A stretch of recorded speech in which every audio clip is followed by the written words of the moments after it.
हरे कृष्ण, राधे राधे। स्वागत है आप सभी का हमारे चैनल लाइफ विद कृष्ण में। तो दोस्तों, जन्माष्टमी जो है वो तो बीत गई और छठी भी हमने बहुत धूमधाम से मना ली। अब आती है राधा अष्टमी। तो कहते हैं राधा कृष्ण, कृष्ण है राधा, एक रूप दो प्रीति अगाधा। तो कृष्ण ही राधा है और राधा ही कृष्ण है। यदि आपने जन्माष्टमी धूमधाम से बहुत ही अच्छे से मनाई है और जन्माष्टमी पर व्रत किया है, तो राधा अष्टमी भी आप सभी बहुत ही अच्छे से मनाएं जिस तरह से हमने जन्माष्टमी धूमधाम से मनाई है। वीडियो में मैं सारी जानकारी दूंगी कि हमें राधा अष्टमी कैसे मनानी है, कैसे व्रत करना है, यदि पीरियड्स हैं तो आप कैसे व्रत कर सकते हैं, व्रत करना है या नहीं करना है, राधा अष्टमी के प्रिय भोग जो हैं वो क्या क्या लगा सकते हैं। साथ ही दोस्तों, जिस तरह से हमने राधा जन्माष्टमी जो है वह हम मध्यरात्रि बनाते हैं, तो वैसे ही राधा अष्टमी हमें कब मनानी है और भोग क्या लगाना है, तुलसी पत्र जो है वह रखना है या नहीं रखना है, तो ये सारी चीज़ें हम एक ही वीडियो में जानेंगे। वीडियो एंड तक ज़रूर वॉच। आशा करती हूँ इस वीडियो के थ्रू आपको बहुत अच्छी जानकारी मिलेगी और राधा अष्टमी मनाने में आपके लिए बहुत सहायक होगी। वीडियो एंड तक ज़रूर वॉच करें। और वीडियो स्टार्ट करने से पहले एक आप सभी से रिक्वेस्ट है कि अगर आपको वीडियो पसंद आती है तो प्लीज़ वीडियो को लाइक कीजिए, चैनल को सब्सक्राइब कीजिए, ताकि आने वाली जितनी भी वीडियोस मैं पोस्ट करूँगी आप सभी को वो वीडियो मिल सके। और यदि आप वीडियो को एक लाइक देते हैं ना, तो इससे बहुत मोटिवेशन मिलता है, समझ आता है कि वीडियोस आप तक पहुंच रहे हैं और आप सभी वीडियो को प्रेम दे रहे हैं, चाह रहे हैं कि वीडियोस चैनल पर आएँ। तो आपका एक लाइक हमें बहुत मोटिवेट करता है, तो प्लीज़ वीडियो को ज़रूर लाइक कीजिए। इस बार राधा अष्टमी 2024 में मनाई जाएगी 11 सितंबर को। भक्त हैं वह व्रत करते हैं, कई भक्तजन निर्जला व्रत करते हैं, कई भक्तजन सात्विक भोजन करके व्रत करते हैं और कई जो हैं सिर्फ फलाहारी चीज़ों से व्रत रखते हैं। तो देखिए, आपके अनुसार जैसा आपका सामर्थ्य है उस अनुसार, जैसी आपकी शक्ति है, जैसी आपकी स्वास्थ्य है, उस अनुसार आप व्रत जो है वह कर सकते हैं। मैं पर्सनली बिलीव करती हूँ इसी चीज़ पर, यथाशक्ति तथा भक्ति, कर्मा पर मैं बहुत बिलीव करती हूँ। तो बस आपके कर्म अच्छे हों, भाव अच्छे हों, तो उससे ज़्यादा भगवान को कुछ नहीं चाहिए। क्योंकि यदि आप कितने भी व्रत कर लें, कितने भी पूजा कर लें, यदि आपके कर्म अच्छे नहीं है ना, तो फिर इन सारी चीज़ों का कोई मतलब नहीं है। तो बस मैं इस पर बहुत बिलीव करती हूँ। इस पर ज़्यादा चर्चा नहीं करेंगे, फिर किसी वीडियो में या किसी लाइव सेशन में बात करेंगे इस पर। तो बस मैं यही कहूँगी कि जिस अनुसार जैसे भी आप व्रत करते हैं राधा अष्टमी पर, उस अनुसार आप व्रत कर सकते हैं। राधा अष्टमी पर कई भक्त पूछते हैं कि क्या हम कलश रख सकते हैं, तो बिल्कुल जो रखते हैं, जिस तरह से जो भक्तजन कलश रखकर भी पूजा करते हैं वैसे भी आप कर सकते हैं। जन्माष्टमी जो है हम मध्यरात्रि में बनाते हैं, हमारे कान्हा का जन्म उत्सव। चाहें तो सुबह में आप राधा रानी का नॉर्मल जो जल है उससे स्नान करा सकते हैं और फिर सुंदर सी पोशाक पहनाकर, राधा रानी का प्रिय जो कलर है वह नीला कलर है, साथ ही इन्हें ग्रीन कलर यानी कि मयूर, पीकॉक जो है वह बहुत पसंद है, तो ब्लू या ग्रीन जो भी आप पहनाना चाहें, वैसे नीलांबर नीला कलर ही पहनाया जाता है। तो राधा रानी का प्रिय कलर जो नीला है, यदि आप चाहें तो वह कलर पहना सकते हैं। अब जो राधा रानी को पसंद है वो भी हम सारी चीज़ें जानेंगे कि राधा रानी को भोग में क्या क्या लगाना है, 56 भोग लगाना है या नहीं, तुलसी पत्र अर्पित करना है या नहीं, ये भी मैं बताऊंगी। पहले हम इसकी बात कर लेते हैं कि किस तरह से हमें शुरुआत करनी है। सुबह से देखिए, सुबह जल्दी उठना है आपको, अच्छे से स्नान वगैरह करके मंदिर जो है वह क्लीन वगैरह करना है और राधा रानी और गोपाल जी का, यदि आपके पास लड्डू गोपाल हैं और राधा रानी है, युगल सरकार हैं, तो दोनों का ही अच्छे से स्नान कराइए। अब स्नान आप सुबह गंगा नॉर्मल जल से भी करा सकते हैं और दोपहर में 12 बजे आप पंचामृत से स्नान करा सकते हैं। यदि आप सुबह में कराना चाहते हैं तो आप वैसा भी कर सकते हैं। आपके पास श्री राधा रानी का विग्रह नहीं है, श्री राधा रानी की सेवा नहीं है, तो आप जो युगल सरकार हैं उनकी सेवा कर सकते हैं। आप के पास यदि युगल सरकार की भी सेवा नहीं है तो आप लड्डू गोपाल जी हैं, उनको भी राधा रानी स्वरूप में उनका श्रृंगार करके उनकी सेवा उस स्वरूप में कर सकते हैं। श्री बांके बिहारी मंदिर में हमारे बिहारी जी को सुंदर श्रृंगार लाडली जी के स्वरूप में किया जाता है, उनका बहुत सुंदर श्रृंगार। और आप चाहें यदि तो आप भी अपने गोपाल जी को श्री राधा रानी के स्वरूप में श्रृंगार कर सकते हैं। तो ये हो गई श्रृंगार की बातें।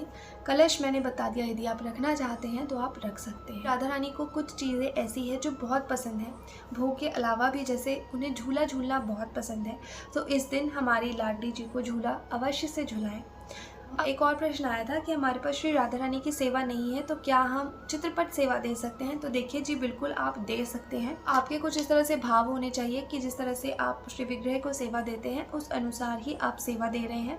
चित्रपट पर आप गंगा जल के छींटे लगाकर और फिर उनका चुनरी से सुंदर सा श्रृंगार करके, देखिए जैसे आपके भाव हैं उस अनुसार आप उनका चित्रपट सेवा में भी श्रृंगार करके सेवा कर सकते हैं। अब बात कर लेते हैं राधा अष्टमी में भोग की कुछ चीज़ें जो कि हमारी राधा रानी को बहुत पसंद है। देखिए हमारी राधा रानी जो है करुणामयी सरकार है और इन्हें जो है इनके व्रत में कोई ऐसे हार्ड एंड फास्ट रूल नहीं होते कि बहुत कड़े नियम हैं, और हमारे राधा कृष्ण प्रेम का प्रतीक है। इनकी सेवा जो है वह अवश्य कीजिए।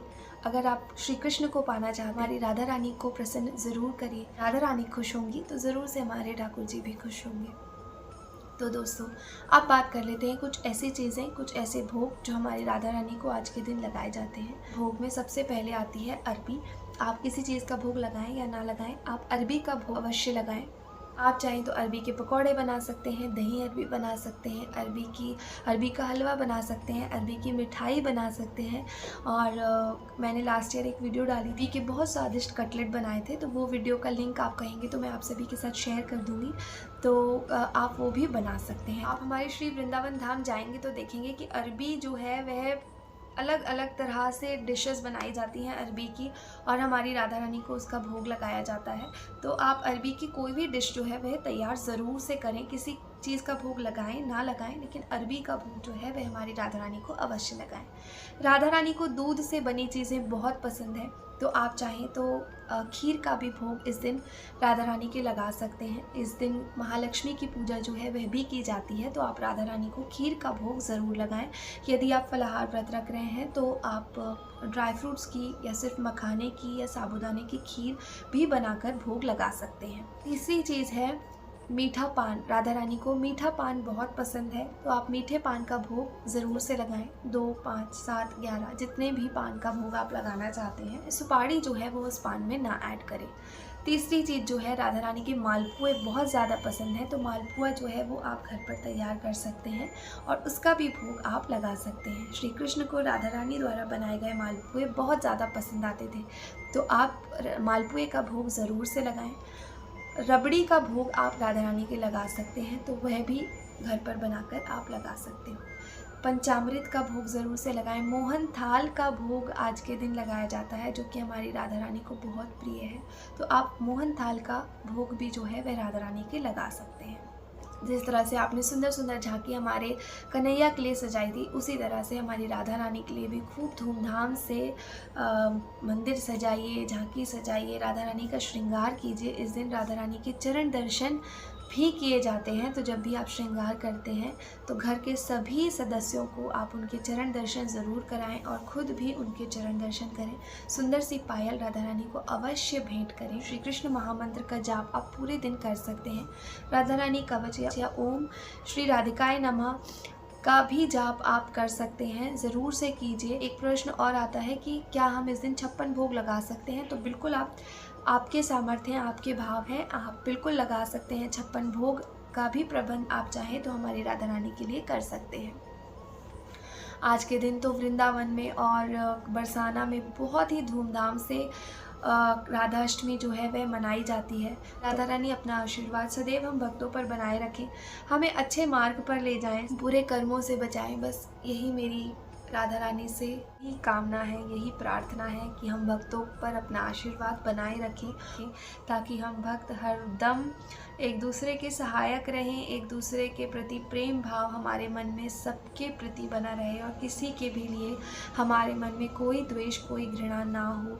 बस यही मेरी प्रार्थना है कन्हैया से और राधा रानी से। राधा रानी से क्षमा ज़रूर मांगे कि यदि पूजा में कोई भूल चूक हो जाती है तो वह हमें माफ़ करें। आता है कि देखिए राधा रानी जो है उनको भी क्या तुलसी पत्र राधा रानी के भोग में अर्पण करना ज़रूरी होता है। या आप युगल सरकार की सेवा करते हैं या फिर आप लड्डू गोपाल जी का श्रृंगार जो है वह राधा रानी स्वरूप में कर रहे हैं तो ज़रूर से तुलसी पत्र अर्पित कीजिए। और आता है कि क्या पीरियड्स के दौरान हम जो व्रत है राधाष्टमी का वह कर सकते हैं। तो देखिए, आप व्रत कर सकते हैं, दान आप देते हैं, वो सारी चीज़ें आप नहीं कर सकते, लेकिन हाँ आप मानसिक सेवा ज़रूर से कर सकते हैं। और श्री हरि नाम का, श्री राधा नाम का जाप आप ज़रूर से कर सकते हैं। आप उस तरह से मानसिक सेवा जब करते हैं तो आपके भाव ऐसे होने चाहिए कि आप राधा रानी की सेवा ही कर रहे हैं, तो उस तरह से आप सेवा कर सकते हैं। तो जो भी मुहूर्त होगा वो कम्युनिटी पर मैं एग्जैक्ट पोस्ट कर दूंगी। अभी मैंने चेकआउट नहीं किया है तो वो देखकर मैं पोस्ट कर दूंगी, या फिर आपके घर के आसपास कोई ब्राह्मण है या पंडित जी हैं तो आप उनसे भी पूछ सकते हैं। वैसे तो दोपहर में ही की जाती है, लेकिन अगर आप मुहूर्त जानना चाहते हैं तो वो पूजा का मुहूर्त भी आप पूछ सकते हैं, जान सकते हैं। आप कुछ और जानना चाहते हैं, आपके कुछ और प्रश्न हैं तो ज़रूर से मुझे कमेंट सेक्शन में बताइए।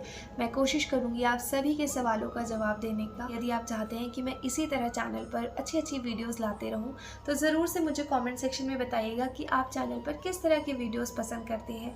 या आप राधा रानी के श्रृंगार के वीडियोस देखना चाहते हैं, कृष्ण के श्रृंगार की, यदि आप लाडली जू और यदि आप कन्हैया और लाडी के श्रृंगार के वीडियोस देखना चाहते हैं, कृष्ण के श्रृंगार के वीडियोस देखना चाहते हैं।